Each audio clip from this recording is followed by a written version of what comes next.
حضرت عثمان رضی اللہ تعالیٰ عنہ کے دور میں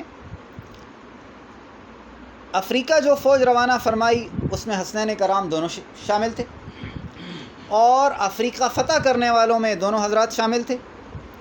اس کے علاوہ رومی لشکر کے ساتھ جو مسلمانوں نے جنگ کی اس میں بھی حسنین کرام شامل تھے، اور رومی لشکر کو جب مسلمانوں نے شکست دی تو اس میں بھی یہ غازی تھے۔ سبتلا میں اس کے حاکم جرجیر کی 1.5 لاکھ فوج سے جہاد کیا، اس فوج میں بھی حسنین کرام شامل تھے اور فتح مند ہوئے۔ قفصہ کی جنگ میں بھی تلوار کے جوہر دکھائے، اس علاقے کو بھی فتح کیا، اس جنگ کے غازیوں میں بھی حسنین کرام شامل تھے۔ قلعہ عجم کے محاصرہ اور یلغار میں بھی یہ دونوں بھائی شامل تھے، اور اس میں بھی کامیاب اور کامران ہوئے۔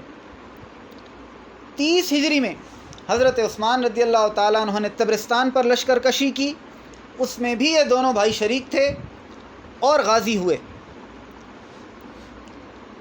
اس کے علاوہ خراسان، قومس، نہاوند، جرجان، تمیسا، بحیرہ، دہستان ایسی متعدد لڑائیوں میں حسنین کرام نے شرکت فرمائی ہے، اور جس لڑائی میں یہ دونوں شامل ہوئے ہیں یہ ایک ہسٹری ہے کہ مسلمان وہ جنگ کبھی ہارے نہیں ہیں۔